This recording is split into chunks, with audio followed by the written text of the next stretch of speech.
Well, hello! Just fixing myself a little snack on my way to the All Things Are Possible Fish Room. Welcome to episode 4. We're going to continue the tour of the fish room. It's late April. We're going to look at the final row of tanks, row 3, aisle 3, whatever you want to call it. And also, when you stick around for our helpful how-tos, hints, and hacks, we're going to show you some of the many uses of strainers. They're not just for fixing spaghetti. They have a lot of different uses around the fish room. But anyway, I'm going to go ahead and go off to the fish.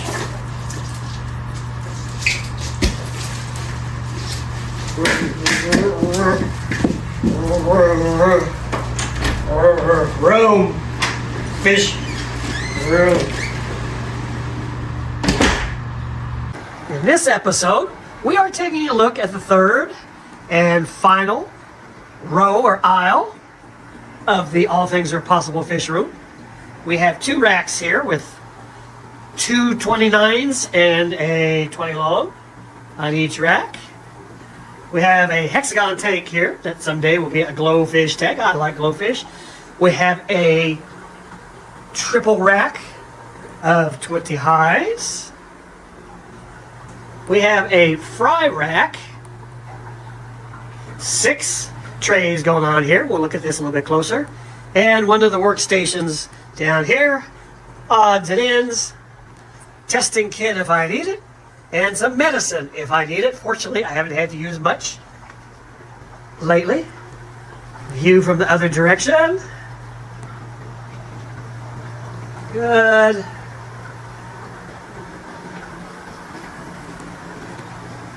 And there we have the overview.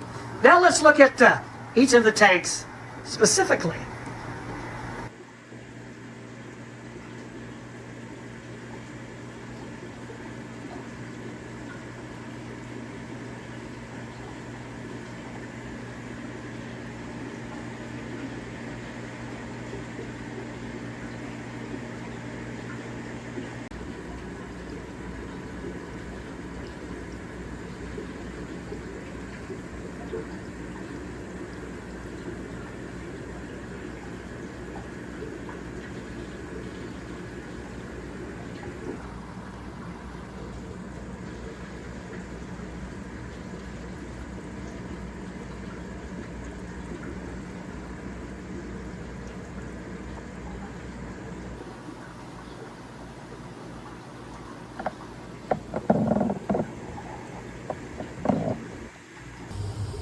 This is the Bacardi tank before we took out the larger spawner fry to put in a grow out.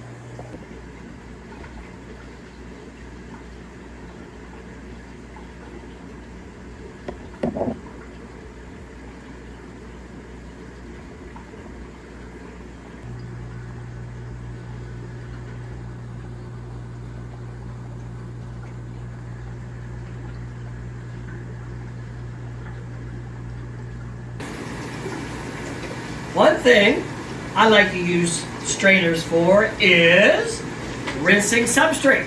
I primarily use pool filter sand, which is kind of a big grain, or a small gravel. I use this in my bed of tanks. Or sometimes something larger like lava rock.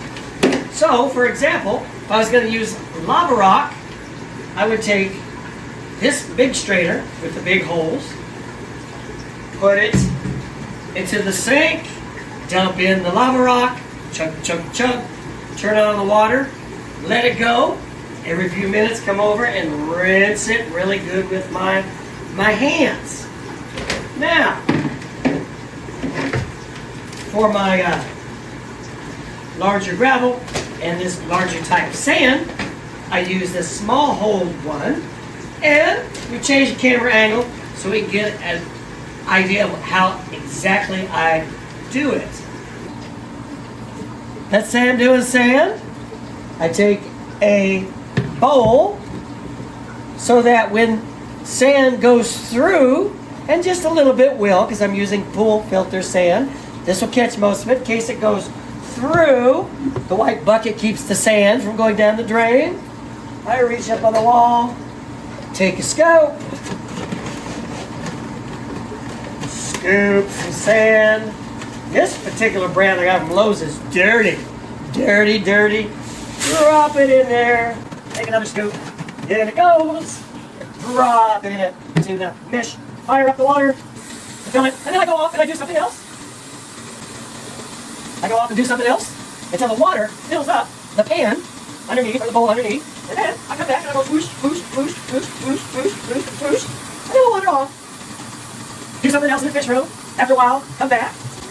And I'll show you. Hopefully without making you see how the water's dirty. Dump it out.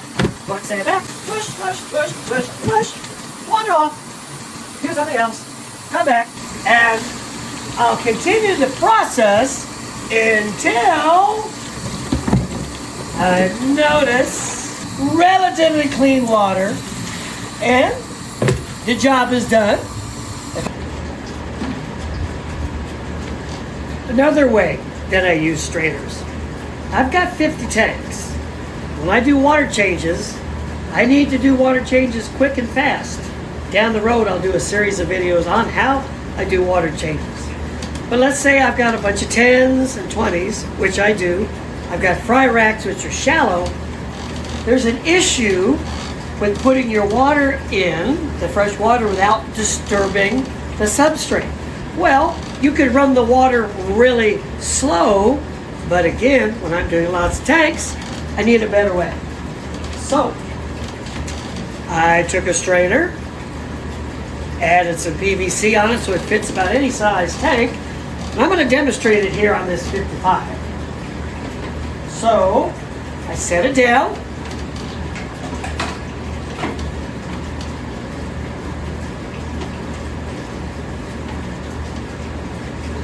Get the water ready, and I'll go turn the water on, and I'll show you how this diffuses the water so that it doesn't go down to the bottom and disturb your substrate.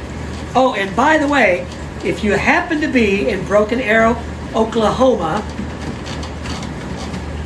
you better go over and see my friends Ray and Michelle Sparks at Fins for Grins to get your aquarium supplies.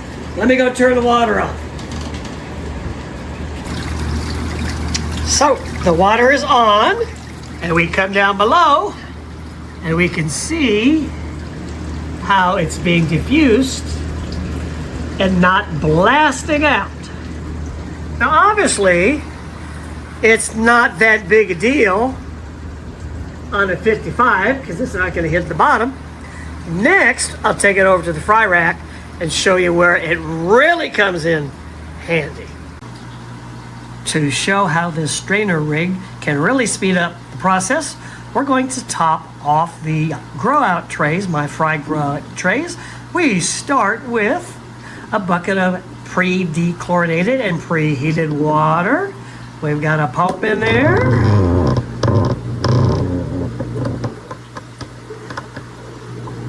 We move over to the rack. Okay, we'll show how this works. I come on over with my handy dandy hose. The rack on the right was already filled enough. Didn't need to fill it, so we'll come to the one on the left.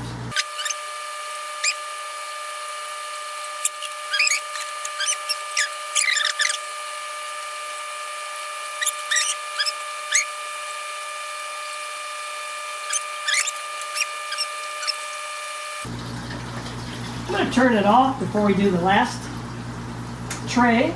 See if I can get a better video of how it doesn't actually disturb the substrate. Set up and ready to go.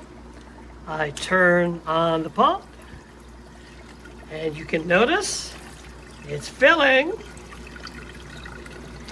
Let's see the Java moss down below. Not even moving, so not disturbing the substrate at all.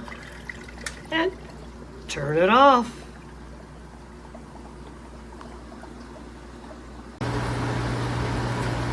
There you have it.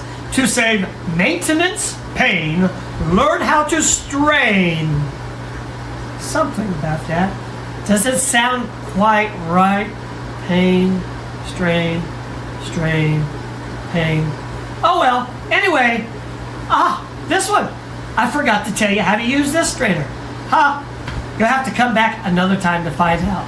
Thank you for visiting us at the All Things Are Possible Fish Room. I sure hope that something fishy is going on at your place. See ya.